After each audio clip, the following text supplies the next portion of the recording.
guys, Caleb with White Metal Games here. Welcome back to our Patreon channel. If you're joining us for the first time from YouTube, welcome.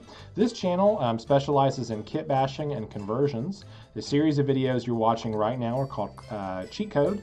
And what cheat codes are basically quick and dirty hobby tips and tricks that will allow you to elevate your hobby cleanly, effectively, and without spending a lot of money. These are kind of industry insider tips and techniques that you can use to make your hobby that much better, that much faster. Today on the video we're going to be talking about is clearing super glue. One of the things that happens a lot is that even if your super glue cap gets left off just a little bit, it's very common to have the glue basically dry in the nozzle.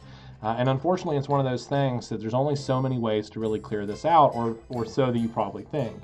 A lot of times people will clip their bottles down, and the problem with that is that eventually you're working your way down the bottle until eventually you've just got a giant hole.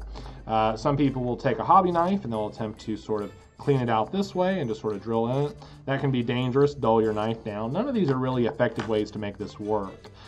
So what we found is that you need to use a chemical to do this. Basically, you're going to use acetone.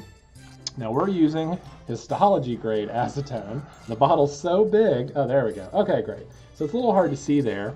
Acetone is essentially an acid, basically is what it is, and it's used to dissolve things. Now, a cheaper version of this, for those of you who do not have access to histology grade acetone, is nail polish remover. If your wife does her nails at all, not unlike my nails right here, she probably has a bottle of this stuff laying around. It's very caustic, and it will dry in air contact, so you have to keep it nice and sealed. So we keep ours in this very, very old jam bottle. And any glass bottle will do. The nice thing about glass is that not only does it seal well, but in addition to that, the acetone can't eat through it. Acetone chews through plastic. So you can't put it in a plastic container. It has to be either metal or glass, and I recommend glass. So we just keep all of our old super glue tips in this kind of bath. So all I'm going to do is pull one of these out for you that's been soaking overnight, so you can kind of see what I'm talking about here. Now, because this stuff is a little caustic, I don't recommend using your fingers to do it. It won't necessarily hurt, but it will tingle a bit. And I think if you have any sort of allergic reaction or chemical reaction at all, I would recommend just using a pair of tweezers.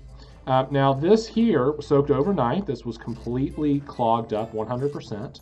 And as you can see currently, it is completely clear. I think you can probably see that pretty well there. You can see that light comes all the way through it. Oh, a little hard to see there. But for all intents and purposes, now clear. So we leave these to soak overnight anytime we have a clogged barrel tip. And anytime we need another one, we just go in and grab these right here. So now I've got a clean pair. So what we're going to do is we're going to put these aside. We're going to put these clogged ones down into it. So there goes that. And this, you can see all the buildup on there, all this gunk and super glue that's been left over from previous projects. That goes down into the bath as well. That will clear overnight, and then we'll have nice new clean ones.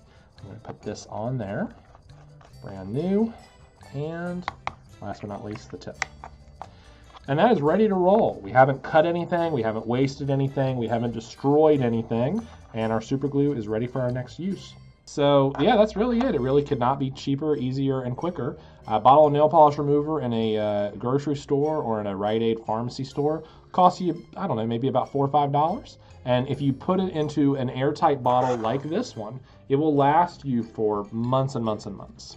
Every once in a blue moon, you should clean it out. As you can see, this is starting to get dark. It's not as clear as it once was.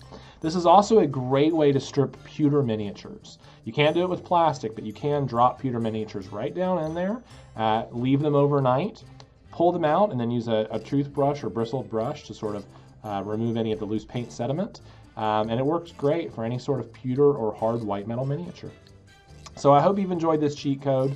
You can see more of these on our channel at White Metal Games, patreon.com/whitemetalgames. We also have an exclusive series for client only, where you can see how we build many of the models that we build for our clients. And we also have a subscription starting at $2, where we do giveaway models. Once we hit our $100 entry-level mark here shortly, shouldn't be too long, we will be giving away models which you can vote on the channel for. So you can vote on the model, then you can win the model with your $2 subscription. So that's about it for now. Check us out.